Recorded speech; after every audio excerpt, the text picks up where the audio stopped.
YS Jaganmohan రెడ్డిపై CM Chandrababu తప్పుడు ప్రచారం చేస్తున్నట్లు మాజీ మంత్రి గుడివాడ అమర్నాథ్ విమర్శించారు. శుక్రవారం విశాఖలో మాట్లాడుతూ వాస్తవాలను జగన్ ప్రజల ముందు ఉంచిన మాపై తప్పుడు ప్రచారం ఆపడం లేదు అన్నారు.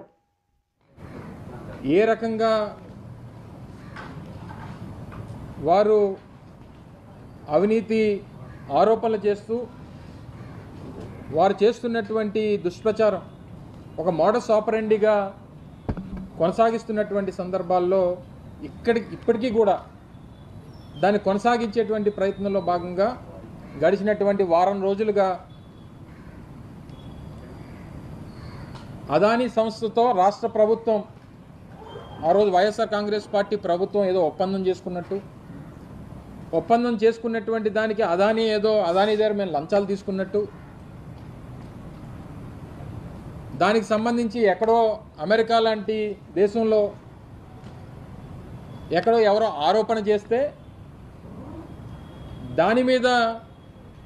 పూర్తిగా జగన్మోహన్ రెడ్డి గారిని డిఫేమ్ చేసేటువంటి విధంగా జగన్మోహన్ రెడ్డి గారి మీద చేస్తున్నటువంటి దుష్ప్రచారాన్ని తీవ్రంగా ఖండిస్తూ అనేక సందర్భాల్లో మేము మాట్లాడాం. నిన్న స్వయంగా జగన్మోహన్ రెడ్డి గారే ప్రజల ముందుకు వచ్చి ఆ రోజు మేము ప్రభుత్వంలో ఉన్నప్పుడు మాకు వచ్చినటువంటి కేంద్ర ప్రభుత్వానికి సంబంధించినటువంటి సంస్థల నుంచి వచ్చినటువంటి ఆఫర్స్ని రాష్ట్ర ప్రభుత్వంగా మేము తీసుకోవాల్సినటువంటి నిర్ణయాన్ని ఏ రకంగా తీసుకున్నాం, తద్వారా ఈ రాష్ట్రానికి ఏ రకంగా అది ఉపయోగపడింది, తద్వారా రాష్ట్ర సంపదని ఏ రకంగా కాపాడాం, ఇవన్నీ కూడా చాలా వివరంగా నేను జగన్మోహన్ రెడ్డి గారు మాట్లాడుతూ చెప్పడం జరిగింది. వారు మాట్లాడుతూ మరో విషయం కూడా చెప్పారు. ఏవైతే కొన్ని పత్రికలు పనిగట్టుకొని జగన్మోహన్ రెడ్డి గారి మీద చేస్తున్నటువంటి ఈ దుష్ప్రచారాన్ని ఆపకపోతే, 48 గంటల్లో క్షమాపణలు చెప్పకపోతే 100 కోట్ల మేర డిఫమేషన్ సూట్ కూడా వేస్తామన్నటువంటి మాట నిన్న జగన్మోహన్ రెడ్డి గారు చెప్పడం జరిగింది. అయినప్పటికీ వారు అంత సవివరంగా పత్రికా సమావేశంలో వాస్తవాలన్నింటినీ కూడా ప్రజల ముందు పెట్టినా సరే, మళ్ళీ ఈరోజు ఆ పత్రికలు వక్రీకరిస్తూ సరైనటువంటి సమాచారంతో నేను జగన్మోహన్ రెడ్డి గారు ప్రజల ముందుకు తీసుకొచ్చినప్పటికీ సమాచారాన్ని మళ్ళీ దాన్ని వక్రీకరిస్తూ ఈరోజు మళ్ళీ వారి పత్రికల్లో ప్రధానమైనటువంటి ఎజెండాగా ఈ వార్తని క్యారీ చేస్తూ మళ్ళీ ఈరోజు దుష్ప్రచారం చేసేటువంటి ప్రయత్నం చేశారు.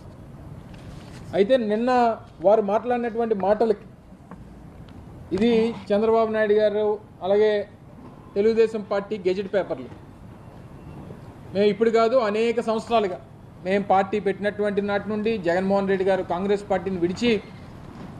బయటకు వచ్చి వైఎస్ఆర్ కాంగ్రెస్ పార్టీ స్థాపించిన దగ్గర నుంచి జగన్మోహన్ రెడ్డి గారి మీద దుమ్మెత్తి పోస్తున్నటువంటి పత్రికలు ప్రధానంగా ఈనాడు, ఆంధ్రజ్యోతి. నిన్న జగన్మోహన్ రెడ్డి గారు మాట్లాడుతూ విద్యుత్ కొనుగోలు ఒప్పందం సెక్కి రాష్ట్ర ప్రభుత్వం డిస్కమ్ల మధ్య జరిగింది, మధ్యలో దళారీ లేడు, ఎక్కడా థర్డ్ పార్టీ లేదు, అలాంటి అప్పుడు అవినీతికి అవకాశం ఎక్కడా అనేటువంటి మాట నిన్న జగన్మోహన్ రెడ్డి గారు చెప్పడం జరిగింది. చెప్తూ దానికి సంబంధించినటువంటి సమాచారాన్ని కూడా